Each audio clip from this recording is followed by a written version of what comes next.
not to know. It would be scarier to find out later. So it's really important that people, even at a fairly young age, get in the habit of understanding how those things work and sort of monitor the basics. You got to know your numbers.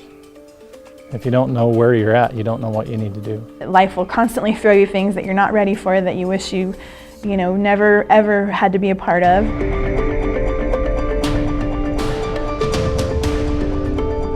Health happens. It's something that affects everyone, no matter your age, gender, race, or financial bracket. The more you know about your health, the better, healthier, and happier life you can live. Taking control of your health starts with you. The 9Health Fair serves as an active intervention, helping you take the first step towards improving your health and living a healthier life. Knowing your numbers and where you can find resources is the first step. Through the organization, the 9Health Fair concept was born, and in 1980, KTVD Channel 9, which is currently 9 News, realized the value of a health fair for the community and provided financial and media support to launch the first 9Health Fair. This is actually footage from the very first 9Health Fair on April 13, 1980. Since it started, a lot of things have changed, clothing and hairstyles mainly, but one thing that hasn't changed is the importance of taking ownership of your health. Today, the 9Health Fair has impacted nearly 2 million people, giving people the tools to take responsibility of their health. There are screenings for everything from blood pressure to testosterone and glucose levels. Hepatitis C screenings are available at several 9Health Fair sites because of its growing impact on the baby boomer generation. Hepatitis C can lead to liver cancer and even death. The good news, it can be treated and even cured if caught early. The first step is finding out if you have it. There's so many people that are out there that don't know that they have the disease, that probably had it for 30 years.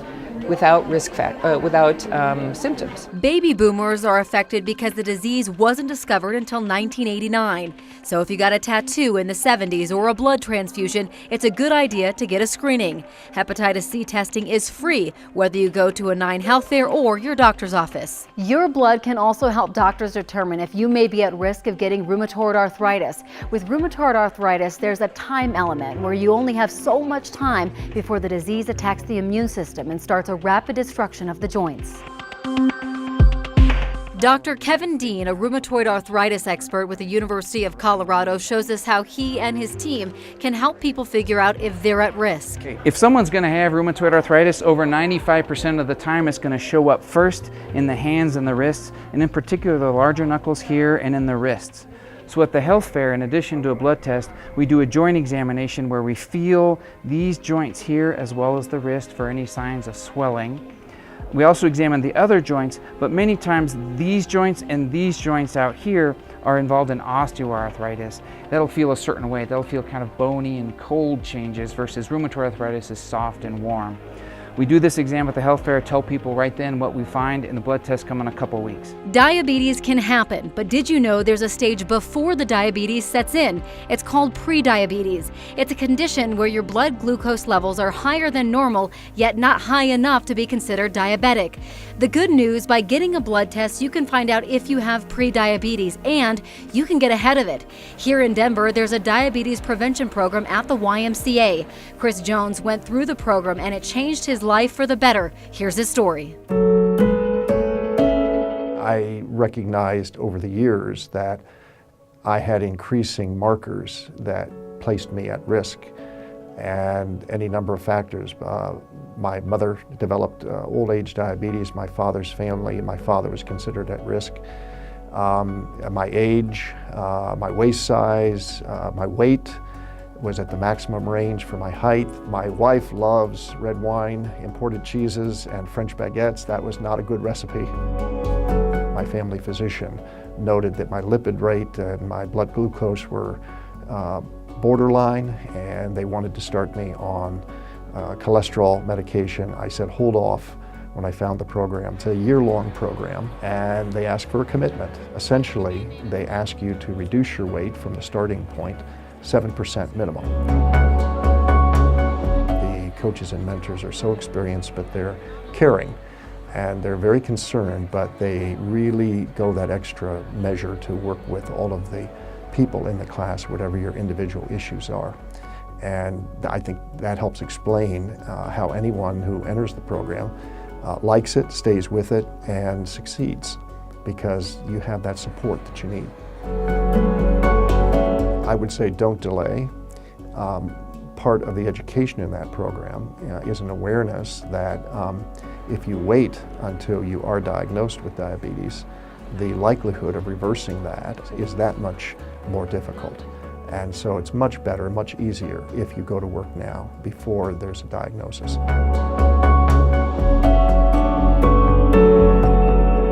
Your body will tell you when something isn't right, so make sure to listen to it. 9Health Fair volunteer Kendra Mitchell moved to Colorado from Arizona with her high school sweetheart to start a new life in 2013. At age 34, she felt like she could take on the world until something started to feel off.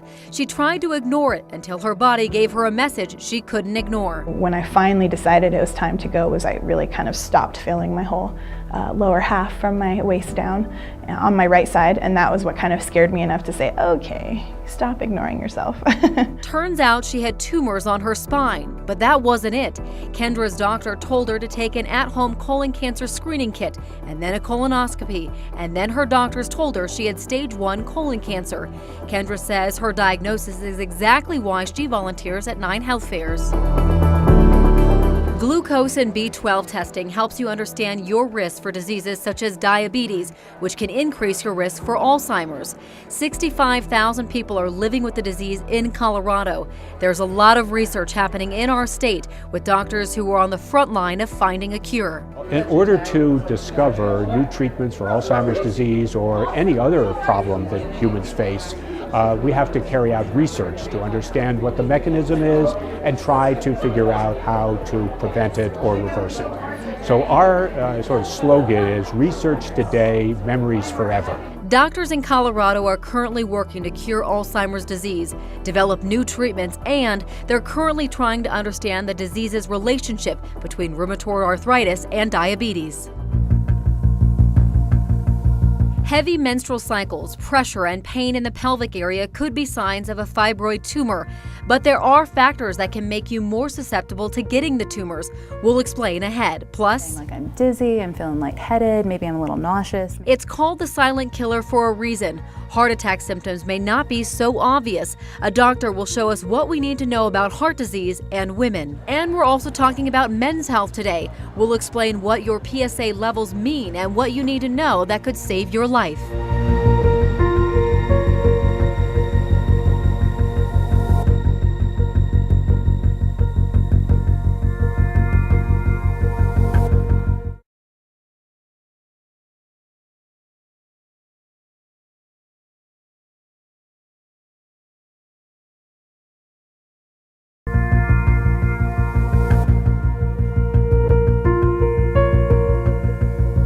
She actually said, "You are so sick, I really think you should go to the emergency room." Janet Evans says she had no idea how sick she was until she went to a 9Health fair. That's when she found out she had stage 5 kidney disease. Now is your chance to catch a potentially serious illness early. You can do that by getting a checkup at 9Health fair locations around the state for as little as $35. Chances are your grandmother, mother, sister, or yourself have had a fibroid tumor. The growth of these cells in our body are fueled by hormones in a woman's body called progesterone and estrogen. They can take on many shapes and sizes, ranging from a grape or grow rapidly into the size of a cantaloupe. Anyone can get the tumors, but for some reason, African American women are more prone to them. We spoke with a reproductive doctor from the Colorado Center for Reproductive Medicine who says genetics can play a huge role in getting them. Women who have first-degree relatives who have fibroids, there's about a 2.5 times higher likelihood that she's going to develop a fibroid. So, for example, if you have an aunt or mother or grandmother who have had fibroids, it's much more likely that their other family members or their daughters will develop them as well. 99% of fibroids are not cancerous, but can be really uncomfortable depending on how big the tumor is. Some symptoms include heavy menstrual cycles, cramping, and pressure on the bladder. Women are the most frequent visitors to the 9Health Fair, and for good reason. The health fair offers screenings that can help you take control of your health and be aware of certain risk factors that you may have. 9 News medical expert Dr. Camilla Sasson is here. And Dr. Camilla, a big thing, this is something that women need to look out for. It's heart disease. Mm-hmm. You know, women are really much more at risk than I think they even know. Yeah. And what we're finding is that oftentimes women will ignore the signs and symptoms until it gets too late. And so that's why something like this is so very important. We're so appreciative that 9 News is doing this. What can women do, I guess everyone in general, to prevent heart disease, heart attacks, anything like that? You know, I think it's keep it simple. I think that's always the most important thing. So diet really, really matters. Yes. Lifestyle really matters. So making sure you're getting your 30 minutes of exercise every day, not smoking, and then of course probably know your history, know your family history. So if you've got things that run in the family, it's possible that that can actually be something that can affect you as well. So it's really important to know exactly what's going on within your own family. One thing I didn't know is heart attack symptoms are a little bit different for men and women. Mm-hmm. You know, sometimes women can come in presenting with that sort of clutching their chest saying it hurts right here, right. But oftentimes women might come in saying like I'm dizzy, I'm feeling lightheaded, maybe I'm a little nauseous, maybe it hurts in my stomach. Or I just don't feel right, maybe I'm really fatigued, and so it's really, really important to just be on the lookout for it. Pay attention to your body. You know your body best is the best way to say that. Although I think women are probably really good at ignoring that too, because we've got families and other work commitments, et cetera, and so I think it's really going to be about, okay, you know, if you're not taking care of yourself, you can't take care of your family either. Absolutely. So one of the things they go in, they do these blood chemistry screenings, and some of those results can be different for women who may be pregnant. They definitely can be. So I think that's where it's really important to talk to your OB doctor. So your cholesterol might go up, your blood pressure might go up, and that can even cause a whole different slew of things that can happen to your pregnant baby. Right. And so I think that's why it's really important to talk to your doctor about that, because pregnancy changes your body in a lot of different ways. Yeah. And those blood tests can go up or down, and it's really important to track them really closely. Pregnancy can change it, and so can menopause, and a lot of things can change in the blood chemistry screening with that as well. Yeah, you know, it's interesting because when women go through menopause, their estrogen levels go down, and what happens is that their heart disease risk goes up just like it does for men. And so when you're postmenopausal, not only are you having those hot flashes, but now you're actually more at risk also for developing heart disease and having a heart attack. So again, really important to listen to your body and to not ignore those things, those little things that sometimes just keep dragging on and you don't know what's going on. You have to see your doctor right away. Are there any signs for that, or not really? You know, I think the same things where you're kind of looking for that, you know, are you having chest pain, especially if you're exerting yourself, if you're going out for a walk or going up some stairs and all of a sudden you have some chest pain, feel lightheaded, dizzy. Those are things that need to probably be seen sooner rather than later. Going to the 9Health Fair is one great thing that everyone can do, especially women, to go get checked out. What other things can women do to take care of their body? I think, again, it's always, remember, if you don't take care of yourself, you can't take care of anybody else. And so, you know, oftentimes women are cooking for their families. You know, you're setting an example for your young kids. So if you're not going out and getting exercise, your kids probably aren't going to get that same exercise or see that as well. So think about it as sort of being the role model for your family. And then, of course, also making sure that you're eating well, watching your numbers. So know what your cholesterol is, know what your blood pressure is, know what your blood sugar is. All those things are really going to matter, and it's going to be important for you and for your entire family. Really great tips. Dr. Camilla Sasson, really appreciate it. Absolutely. Thanks for having me.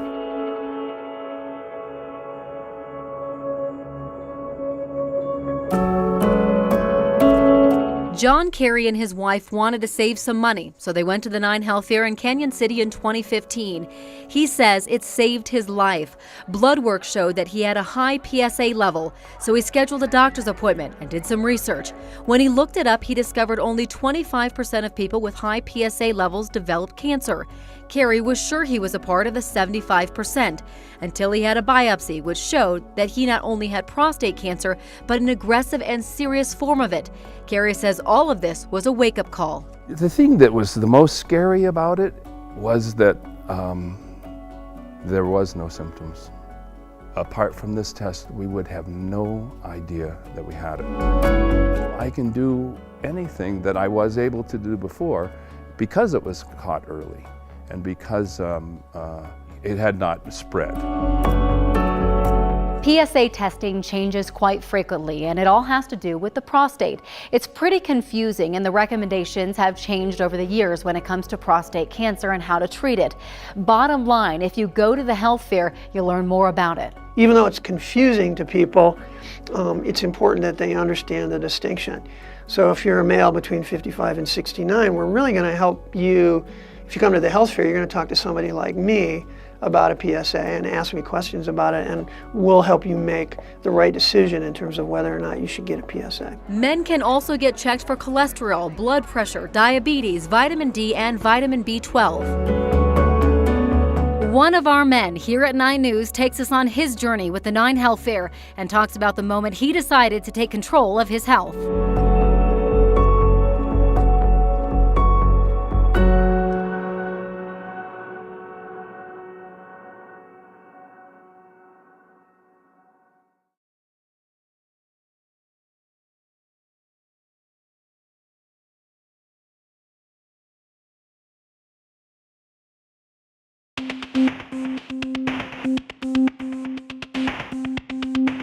Your health happens, and whether it's something medically that you're dealing with or one of your loved ones, it only takes a moment to remember to take care of yourself. Here's 9 News anchor Steve Stager.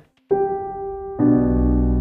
couple of weeks ago, I was sitting on the tarmac at DIA. I glanced out the window. There's one of those gorgeous Rocky Mountain sunsets. I always start to reflect when I stare at that. I was on the plane heading back home to Detroit because my mom was just diagnosed with breast cancer. She was having surgery.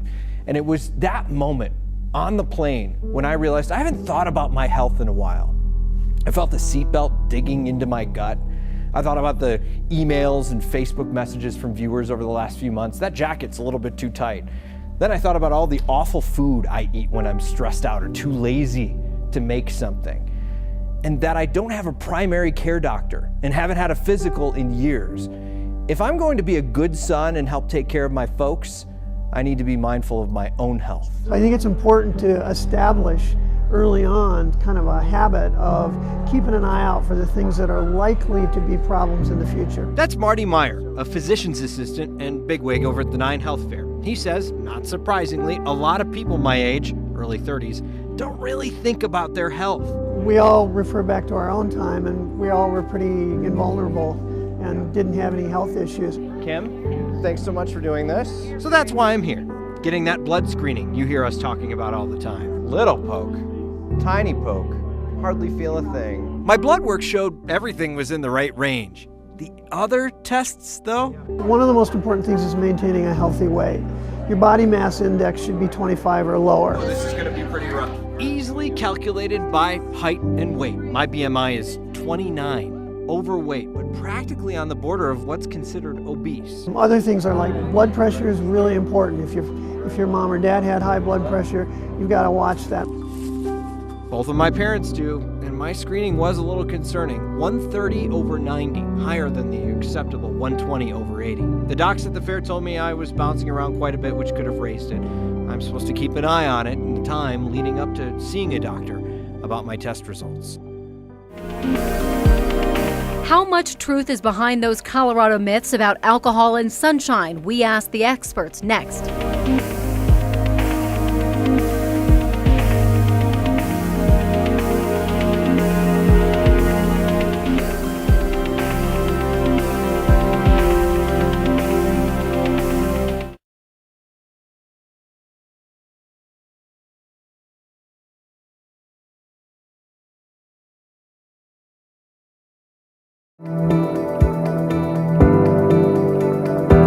You've probably heard or repeated these Colorado health myths. Beer impacts you more in the mile-high city, or despite the amount of sunscreen you use, you'll still get burned. Well, it turns out there are some truths to these sayings. Before we talk about beer and sunburns, we need to talk about altitude. Marty Meyer is the vice president of the 9Health Fair. He's also been a physician's assistant for 40 years, many of those years in Colorado. He says there are some physiological changes you go through when you move from sea level to somewhere 5,000 feet or higher because there's less oxygen. The difference is that at altitude, your body's having to work a little bit more to make sure that you're adequately ventilating and getting blood to all of your organs. And so anything that causes a degradation in your mental status or anything else can impact that a little. It's harder for your body to function at high altitude, and when you add alcohol to the mix, it makes it even harder. For sunscreen, if you wear it diligently, it will protect you. However, you do need some sun in moderation. The flip side of wearing a lot of sunscreen means that you don't absorb as much sunshine, which means your body's not making as much vitamin D.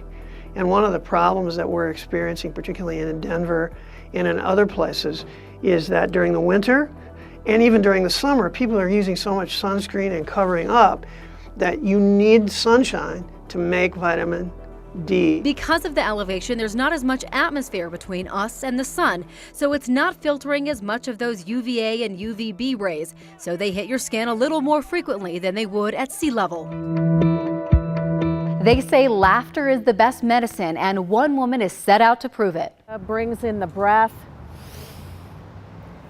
and gives you oxygenation of your blood.